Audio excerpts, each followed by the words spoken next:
ഇന്നലെ എല്ലാവരും എൻഗേജ്മെന്റിന്റെ വീഡിയോ ഒക്കെ കണ്ടിട്ടുണ്ടായിരിക്കുമല്ലേ? അപ്പൊ അന്നത്തെ ദിവസം രാവിലത്തെ ഒരു വീഡിയോ ആട്ടോ ഇത്. ഒരുങ്ങുന്നതിന് മുന്നേ ആയിട്ട് ഞാൻ ഈ ഒരു ഫേസ് പാക്ക് ഇട്ടിട്ടുണ്ടായിരുന്നേ. മുൾട്ടാനിമട്ടിയും ഇരിട്ടിമധുരവും തേനും പിന്നെ കുറച്ച് വെള്ളവും കൂടെ ചേർത്തിട്ടുള്ള ഒരു ഫേസ് പാക്ക് ആയിരുന്നേ. അതിന്റെ ഇടയ്ക്ക് ഞാൻ ഈ ബിസ്ക്കറ്റ് ഒക്കെ കഴിച്ചിട്ടുണ്ടായിരുന്നേ. പിന്നെ വിശക്കാൻ തുടങ്ങിയപ്പോഴത്തേക്കിനും ഈ ഒരു ബ്രെഡും കടലക്കറിയും ഒക്കെ കഴിച്ചേ. ഇന്ന് ഇവിടെ വലുതായിട്ടൊന്നും ഉണ്ടാക്കിയിട്ടില്ല കേട്ടോ. ഈ കാണുന്ന ഒരു കുർത്തിയാണ് കേട്ടോ ഞാൻ ഇട്ടിട്ടുണ്ടായിരുന്നത്. ഇതിന്റെ കളർ എനിക്ക് ഭയങ്കരമായിട്ട് ഇഷ്ടപ്പെട്ടു. ഒരു റോസ് ആണോ എന്ന് ചോദിച്ചാൽ റോസ് ആണ്, ലാവൻഡർ ആണോ എന്ന് ചോദിച്ചാൽ ലാവൻഡർ ആണ്. അങ്ങനത്തെ ഒരു കളറാണ്. ഈ വീഡിയോയിൽ കാണുന്ന കളറേ അല്ല നേരിട്ട് കാണാനായിട്ട്. പിന്നെ എൻ്റെ ഒരുക്കത്തെക്കുറിച്ച് പറയാനാണെങ്കിൽ ഭയങ്കര സിമ്പിളായിട്ട് എങ്ങനെ ഒരുങ്ങാം എന്ന് ഈ വീഡിയോ കണ്ടു കഴിഞ്ഞാൽ നിങ്ങൾക്ക് മനസ്സിലാകും.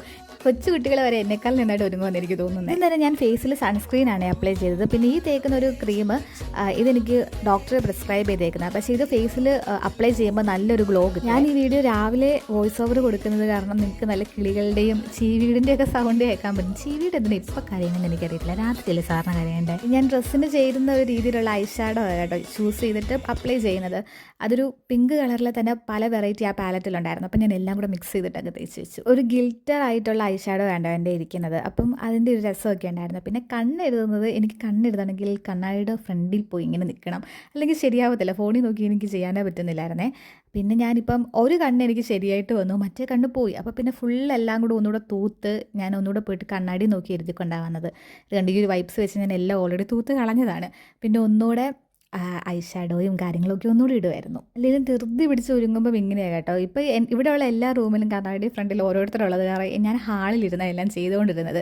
അപ്പം കണ്ണാടി നോക്കാത്തതിൻ്റെ ഞാൻ തോന്നുന്നു എൻ്റെ എല്ലാം തെറ്റി പോകുമായിരുന്നു കണ്ണെഴുതിയത്. പിന്നെ മസ്കാരയും കൂടി ഇട്ടു. ആക്ച്വലി മസ്കാര ഞാൻ ഓൾറെഡി ഇട്ടു, വീഡിയോ എടുക്കാൻ പറഞ്ഞു. കാരണം ഒന്നുകൂടെ ഞാൻ ഇടുന്ന പോലെ അഭിനയിക്കുന്നത് കേട്ടോ ഇതിൻ്റെ അകത്ത്. പിന്നെ ബ്ലഷ് മെയിൻ ആണല്ലോ. ഫൗണ്ടേഷൻ ഇട്ടില്ലേ നമുക്ക് ബ്ലഷ് ഇടണം. റൂമിലൊക്കെ ഒരുങ്ങാൻ കയറിയവർ പതിയെ ഇറങ്ങി വരാൻ തുടങ്ങി കേട്ടോ. എന്നിട്ട് എൻ്റെ മേക്കപ്പ് ഇവിടെ കഴിഞ്ഞിട്ടുണ്ടായിരുന്നില്ല. ഞാൻ പാട്ടൊക്കെ കേട്ട് പതിയെ ചെയ്യുന്നതേ ഉണ്ടായിരുന്നു. ഇത്ര സമയം എടുത്ത് ചെയ്യാൻ മാത്രം ഞാൻ ഒന്നും ചെയ്തിട്ടില്ല കേട്ടോ. പിന്നെ ഞാൻ ലിപ്സ്റ്റിക്കിൻ്റെ ഷെയ്ഡ് ചേരുന്നുണ്ടോ എന്നൊക്കെ നോക്കിയതാണേ. അപ്പോൾ ചേരുന്നുണ്ടെന്ന് തോന്നിയപ്പോൾ ഞാൻ അത് തന്നെ അങ്ങോട്ട് ഇട്ടു. കണ്ണാടി നോക്കാണ്ട് ചെയ്യാഞ്ഞിട്ട് എനിക്കതാണെങ്കിൽ ഒന്നും അങ്ങോട്ട് ശരിയാവുന്നില്ല. എല്ലാം അങ്ങ് പടർന്ന് പിടിച്ചിരിക്കുമായിരുന്നു. ഞാൻ അച്ചാച്ചൻ്റെ ഷേവ് ഒക്കെ ചെയ്യാനായിട്ട് എടുക്കുന്ന ചെറിയൊരു കണ്ണാടിയും കൊണ്ടാണ് വന്നിരുന്നത് ഒരുങ്ങിക്കൊണ്ടിരുന്നത്. ആ ഫ്രണ്ടിൽ ചുരുണ്ട് കിടക്കുന്ന മുടിക്ക് കുറച്ചുകൂടെ നീലക്കോടിലല്ലേ ഈ വീഡിയോയിൽ. ഞാനത് വെട്ടി കുഞ്ഞാക്കി. പക്ഷെ കുഞ്ഞാക്കി കഴിഞ്ഞപ്പോഴാണ് മനസ്സിലായത് വലുതായത് തന്നെയായിരുന്നു കുറച്ചുകൂടെ രസമെന്ന്. പിന്നെ കമ്മലൊക്കെ ഇട്ടു. മാല ഞാൻ ഈ ഒരു ചെറിയൊരു മാലയാണ് കേട്ടോ. നല്ല ചൂടും ഉണ്ടായിരുന്നു, നന്നായിട്ട് വേർക്കുകയും ചെയ്യുന്നുണ്ടായിരുന്നു. അത് കാരണം ഞാൻ മുടി കുറച്ച് നേരത്തേക്ക് അങ്ങ് കെട്ടി വെച്ചു കേട്ടോ. അവിടെ ചെല്ലുമ്പോൾ അയച്ചിട്ടാൽ മതിയില്ലേ. എൻ്റെ ഒരുക്കൊക്കെ കഴിഞ്ഞപ്പോൾ തന്നെ ചേച്ചി വന്നിട്ടുണ്ടായിരുന്നു കേട്ടോ. അവൾ ഫോട്ടോ ഒക്കെ എടുക്കാൻ വേണ്ടിയിട്ട് ഇവിടെ അടുത്തുള്ളൊരു പള്ളിയിൽ ചേട്ടൻ്റെ കൂടെ പോയേക്കുമായിരുന്നേ.